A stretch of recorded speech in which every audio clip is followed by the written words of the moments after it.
সুপ্রিয় ছাত্রছাত্রী, আসসালামু আলাইকুম। আশা করি তোমরা বাসায় নিরাপদে আছো, ঠিকমতো লেখাপড়া চালিয়ে যাচ্ছ। আজকে অনলাইন ক্লাসে আমি মোহাম্মদ আনিসুর রহমান, প্রভাষক হিসাব বিজ্ঞান বিভাগ, বীরচন্দ্র শহীদ শামসুজ্জাহ সরকারি কলেজ, গুরুদাসপুর, নাটক। আমার mobile number 01718629516। Email address anisahmed99888@gmail.com। আজকে তোমাদের আলোচনার বিষয় অংশীদারি ব্যবসায়ের হিসাব। অংশীদারি ব্যবসায়ের হিসাবের আমি ইতিপূর্বে একটা ক্লাস নিয়েছি, সেই ক্লাসে তোমাদের ব্যবহারিকভাবে দেখানো হয়নি, আজকে তোমাদের ব্যবহারিকভাবে দেখাবো। তো এখানে একটা অঙ্ক আমি তোমাদের জন্য বোর্ডে লিখে নিয়েছি। অঙ্কটা এরকম, আমরা প্রথম অঙ্কটা করে নেই। যে অঙ্কটাতে কি বলা আছে? বলা আছে যে বাবু, কাজল ও লতা একটি অংশীদারি কারবারের তিনজন অংশীদার। তারা 3:2:1 এই অনুপাতে লাভ লস বা লাভের অংশ বন্টন করে নেয়। 2019 সালের 1 জানুয়ারি তাদের মূলধন ছিল যথাক্রমে 30,000 টাকা, 20,000 টাকা ও 10,000 টাকা। বাবু কারবারে 15,000 টাকা ঋণ স্বরূপ প্রদান করে। তোমাদের বলা আছে যে ঋণ প্রদান করলে কোনো কিছু বলা থাক না থাক, অবশ্যই 6 মাসের সুদ এবং 6% হারে সুদ ধরতে হবে। যদি তারিখ দেওয়া থাকে তাহলে সেই অনুপাতে তারিখ অনুযায়ী ঋণের সুদ আসে। সম্ভাব্য লাভের আশায় বাবু প্রতি মাসের প্রথম তারিখে, কাজল ও লতা প্রতি মাসের শেষ তারিখে সবাই 500 টাকা করে উত্তোলন করে। মানে প্রতি মাসে 500 টাকা করে উত্তোলন করছে, কিন্তু একজন করেছে প্রতি মাসের প্রথম তারিখে আর বাকি দুজন প্রতি মাসের শেষ তারিখে। বাবু ও কাজল লতাকে এই মর্মে নিশ্চয়তা দেয় যে তার বাৎসরিক লাভের অংশ বাবদ 8,000 টাকার কম হবে না। তার মানে অবশ্যই 8,000 টাকা তার লাভ হবে, তার বেশি হলে কোনো সমস্যা নেই। কিন্তু লাভ যদি 8,000 টাকার কম হয় তাহলে বাবু এবং কাজল এর 8,000 টাকা পূর্ণ হতে যে টাকাটা লাগবে সে টাকা প্রদান করবে। যদি কম হয়, আর 8,000 টাকা হলে বা তার উপরে হলে কোনো কথা নেই। এখন বলছে মূলধনের উত্তোলনের উপর 10% সুদ ধার্য করতে হবে। লতা 1,000 টাকা বেতন পাবে। উপরোক্ত সমন্বয়গুলো সাধারণ করার পূর্বে 2019 সালের 31শে ডিসেম্বর তারিখে সমাপ্ত বছরের জন্য নিট লাভের পরিমাণ ছিল 36,575 টাকা। তার মানে বোঝাচ্ছে যে আমরা যে ইতিপূর্বে যে একটা হিসাব করা হয়েছে সেই হিসাবটা ছিল লাভ লোকসান হিসাব বা লাভ ক্ষতি হিসাব। সেই হিসাবের একটা উদ্বৃত্ত ছিল 36,575 টাকা। এখন বলছে করণীয়, মূলধন ও উত্তোলনের সুদের পরিমাণ নির্ণয় করো। তোমাকে কি করতে বলছে? মূলধন উত্তোলনের সুদের পরিমাণ নির্ণয় করতে বলছে, লাভ লোকসান বন্ডের হিসাব তৈরি করতে বলছে, আর অংশীদারদের মূল্যের হিসাব তৈরি করতে বলছে। মানে তোমাকে তিনটা রিকোয়ারমেন্ট করতে হবে। তাহলে আমরা সর্বপ্রথমে মূলধন ও উত্তোলনের সুদের পরিমাণ নির্ণয় করতে বলেছে। তাহলে আমরা মূলধন ও উত্তোলনের সুদের পরিমাণ নির্ণয় করব।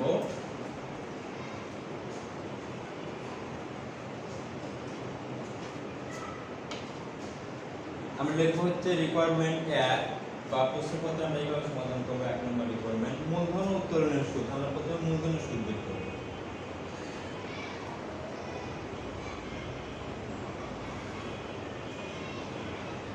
মূলধনের সুদ, মূলধন তারা দিয়েছিল তিনজন ব্যক্তি, বাবু, কাজল এবং লতা। তাহলে বাবুর মূলধনের সুদ, বাবু কত টাকা? বাবুর উদ্বৃত্ত ছিল 30,000 টাকা। 30,000 গুণন মূলধনের উত্তোলনের উপর 10% সুদ ধার্য করার কথা বলেছে। 10% সমান সমান 3,000 টাকা।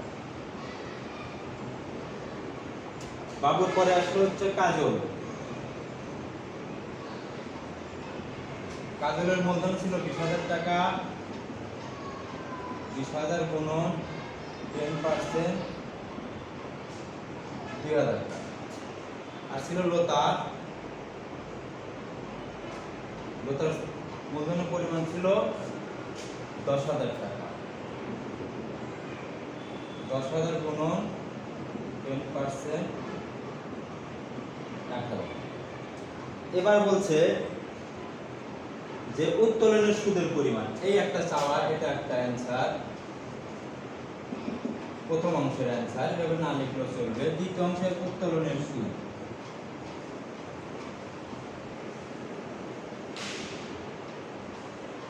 উত্তোলনের সুদ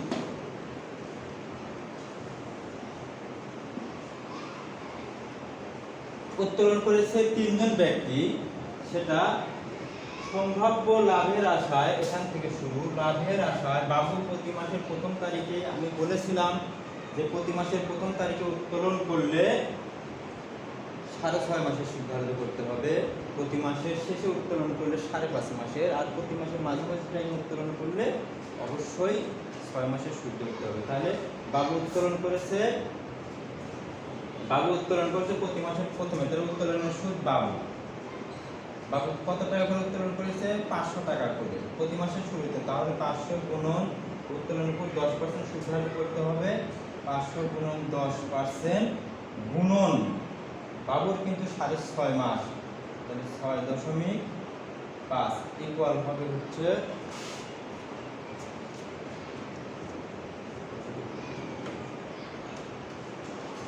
500 গুণন 10% গুণন 325 টাকা। তাহলে বাবুর উত্তোলন সুদ হবে 325 টাকা। বাবুর পরে ছিল কাজলও 500 টাকা করে উত্তোলন করেছে, গুণন 10%,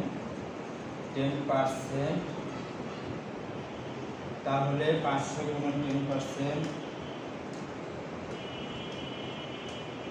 গুণন যাবে হচ্ছে 5, 500 গুণন 10% গুণন 5.5 ইকুয়াল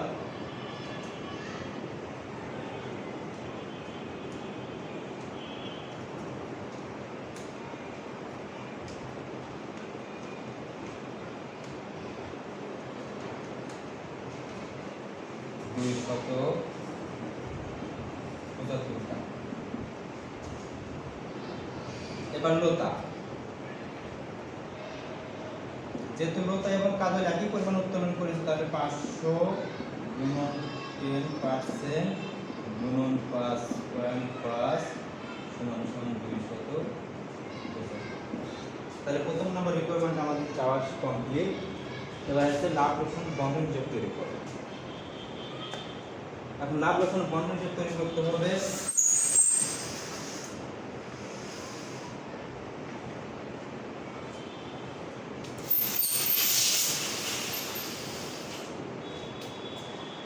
আমরা লাভ লোকসান বন্ধন হিসাবে একটা শখ করেছি, শখটা ছিল এরকম। তাহলে এখান থেকে বলেছে যে উপরোক্ত সমন্বয়গুলো সাধন করার পূর্বে ব্যবসায়ের নেট লাভের পরিমাণ ছিল 36,575 টাকা। তাহলে 36,575 টাকা, এটা হচ্ছে লাভ লোকসান হিসাব থেকে এসেছে। তার মানে আমাকে এখানে দেখতে হবে লাভ লোকসান হিসাব।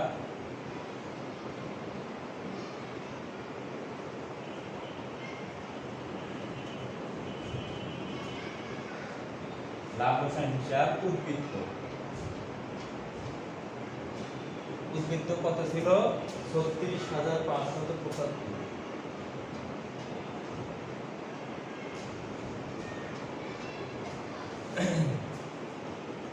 এখন বলা হয়েছে এটা ছিল তাদের মূলধন, তাহলে অবশ্যই মূলধন এবং এই মূলধনের উপর সুদ ছিল। তাহলে মূলধনের উপর যেহেতু সুদ, মূলধনের সুদটা ওই ব্যবসা প্রতিষ্ঠানের ক্ষতি, তাহলে এখানে আমাদের ব্যবসা প্রতিষ্ঠানের ক্ষতি বলতে আমি পূর্বে বলেছি যে জিনিসগুলো ব্যবসা প্রতিষ্ঠানের ক্ষতি সেগুলো ডেবিট পাশে আসবে, যেগুলো ব্যবসা প্রতিষ্ঠানের লাভ সেগুলো ক্রেডিট পাশে যাবে। তাহলে আমরা লিখব যে অংশীদারদের মূলধন হিসাব, ব্র্যাকেটে লিখব মূলধনের সুদ। মূলধনের সুদ কার কত ছিল এটা ব্র্যাকেটে থাকবে, তিনজন ব্যক্তি ছিল বাবু, কাজল আর লতা। বাবু ছিল 3000, 2000, 1000, 3000, 2000, 1000, 3 দিয়ে 5, 6000 মূলধনের সুদ। তাছাড়া কি করেছে, ওরা উত্তোলন করেছে, তাহলে উত্তোলনের সুদ ব্যবসা প্রতিষ্ঠানের লাভ। এখানে আবার লিখতে হবে অংশীদারদের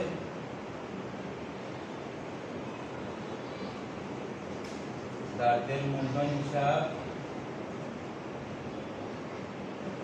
উত্তোলনের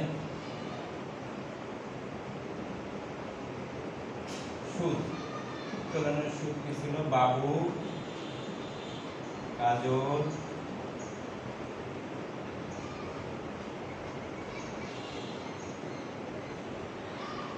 লতা। বাবু ছিল 325, 275, 325, 275, 275, 3 দিয়ে 5, 6, 700, 875 টাকা। এটা গেল হচ্ছে উত্তোলনের সুদ। এখন বলা হয়েছে যে বাবু কারবারে 15,000 টাকা ঋণ স্বরূপ প্রদান করে। তাহলে বাবু যেহেতু ঋণ স্বরূপ প্রদান করে, তাহলে তার অবশ্যই ঋণের সুদ ব্যবসা প্রতিষ্ঠানে লস। তাহলে এখানে লিখতে হবে যে বাবুর ঋণ হিসাব,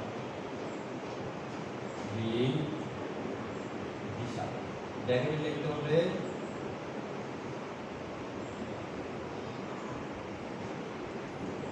ঋণের সুদ। ঋণের সুদ কত টাকা আসে? সে 15,000 টাকা ঋণ দিয়েছে। 15,000 গুণন 0.06%, 900 টাকা, 6 মাসের সুদ করতে হবে ভাগ 450। ঋণের সুদের পরিমাণ ছিল 450। এটা মূলত এইভাবে করবা তোমরা। এখানে আমি একটা অর্থ করে দিই, 15,000 গুণন 6% গুণন 6 মাসে। এই ক্যালকুলেশনটা করলে ওটা এইভাবে আসবে। এখন বলা হয়েছে যে লতা 1000 টাকা বেতন পায়। লতা যদি 1000 টাকা বেতন পায়, তাহলে লিখতে হবে লতার মূলধন হিসাব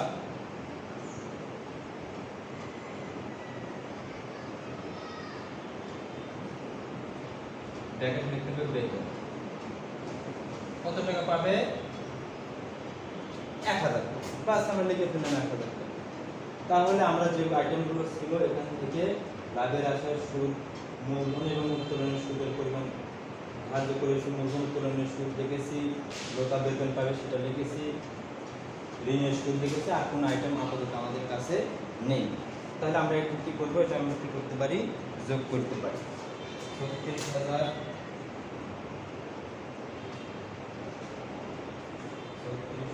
575 যোগ 875, 37,450।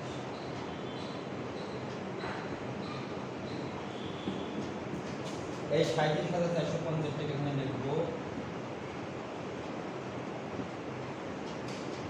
এখান থেকে এই 6টা দিনে 6,000 আগে 7,450 টাকা বাদ যায়। 7,450 টাকা বাদ দিলে আসবে 30,000 টাকা।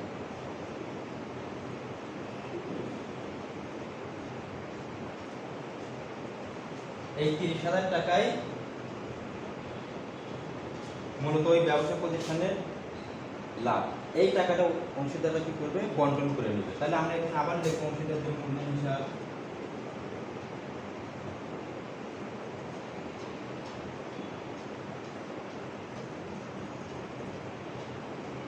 দেখো মুনাফার অংশ।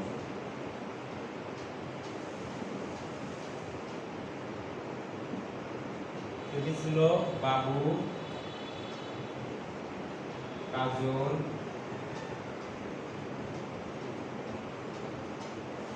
লতা। এখন এই 30,000 টাকা কি করবে? 30,000 টাকা এখানে একটা রাগ করতেছে। এখানে বাবুর অংশ ছিল হচ্ছে 3, 2, 1, তার মানে 3 আর 2, 5, 6। এই 30,000 টাকা 6 ভাগ হবে, 6 ভাগ হলে প্রতি ভাগে 5,000 করে টাকা বসে।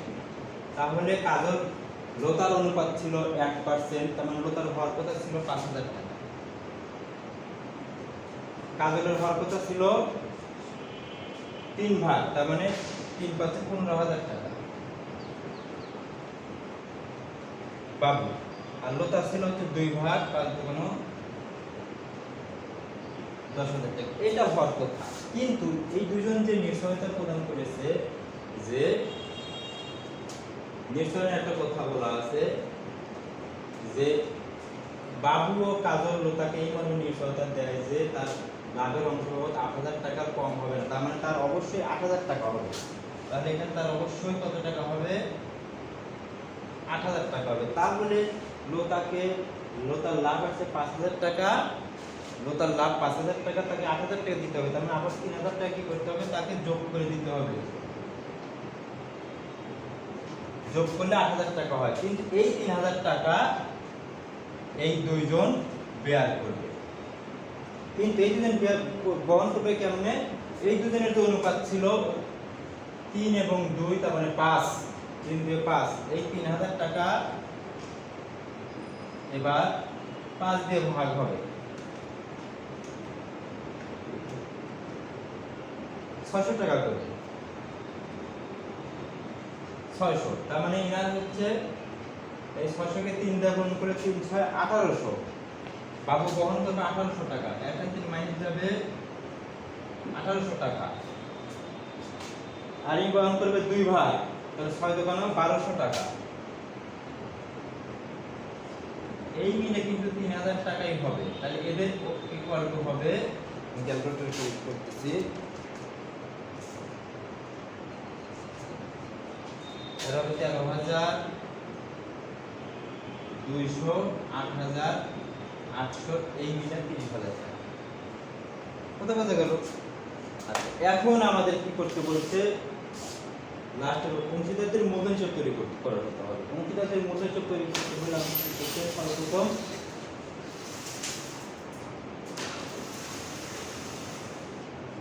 অংশীদারদের মূলধনের ব্যালেন্স ছিল, এখন আমাকে লিখতে হবে ব্যালেন্স ডিডি। কত টাকা? 30,000, 20,000, 10,000, 30,000, 20,000, 10,000। উত্তোলনের পরিমাণ ছিল, এখানে একটা তারিখ দিতে হবে যে 2019, এখানে জানুয়ারি 1, 2019, ডিসেম্বর 31, ঠিক আছে? আচ্ছা, 2000 জানুয়ারি 1 এটা উদ্বৃত্ত ছিল, কিন্তু তারা উত্তোলন করে, ব্যবসা প্রতিষ্ঠান থেকে উত্তোলন করে, উত্তোলন করলে মূলধনটা কমে যায়, সেজন্য উত্তোলন।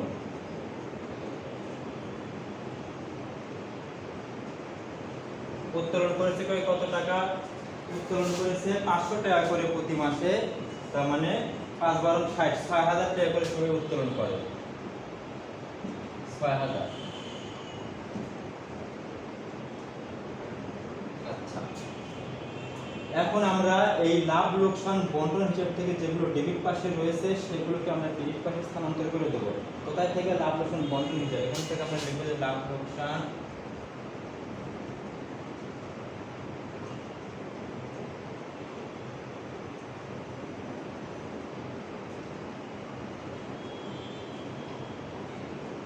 বন্টন হিসাব, এখানে 31 ডিসেম্বর। লাভ লোকসান বন্টন হিসাব থেকে ডেবিটের গুলো মূলধনের সুদ আমরা লিখব মূলধনের সুদ,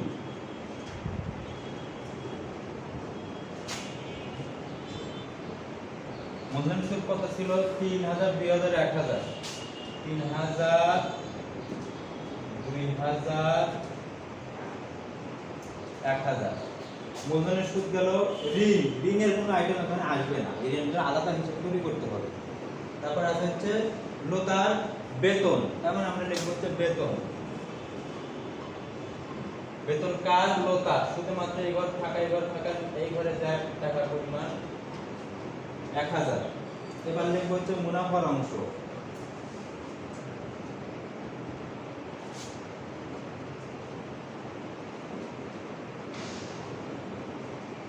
মুনাফার অংশ ছিল বাবদ 13,200, 8,800, 8,000।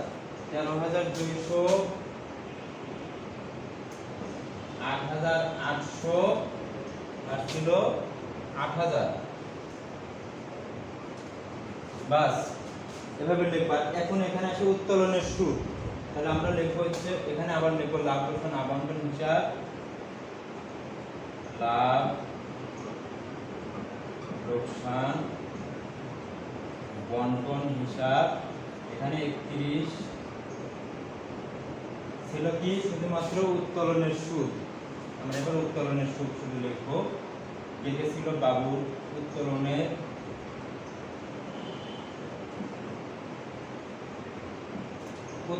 সুদ 325, 275, 325, 275, 275 টাকা। আর মোটামুটি আমাদের অঙ্কর প্রেক্ষিতে আর কোনো আইটেম সম্ভবত নাই। লাভের আশায় উত্তোলন করেছে, আমাদের সব কমপ্লিট। ঠিক আছে, তখন আমরা কি করব, ক্যালকুলেটরে যাই এগুলো যোগ করে দেবো। যে পাশে বেশি হবে সেই পাশে আমরা কি করব, যোগ করব। এই পাশে যোগ করে দেই 10,000, 10,000, 11,000, 12,000, 12 8 20,000 টাকা হবে।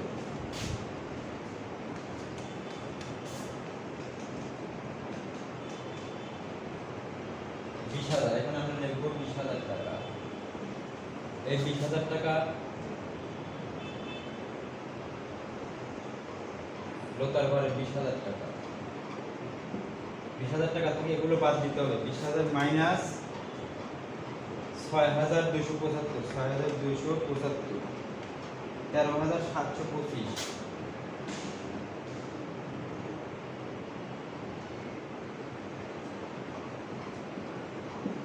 13,725 টাকা এর ব্যালেন্স। অপরদিকে কাজলের ব্যালেন্স আসবে হচ্ছে 20, 22, 20,000, 2,000, 20,000, তাহলে 30,800। এই 30,800 টাকা এখানে লিখবো 30,800। এখান থেকে বাদ দেবো 30,800 মাইনাস 6,275, 6,275, 24,525, 24,525। বাবুরটাও এরকম হবে, বাবুরটা হবে হচ্ছে 46,200, 46,200 থেকে বাদ দেবে 6,325, 39,875। এখানে লিখতে হবে ব্যালেন্স, এটা হবে সিডি। এখানে 31। এইভাবে আমরা অঙ্কটা সম্পন্ন করব। সুপ্রিয় ছাত্রছাত্রী, আজকে ক্লাস এখানেই শেষ করলাম।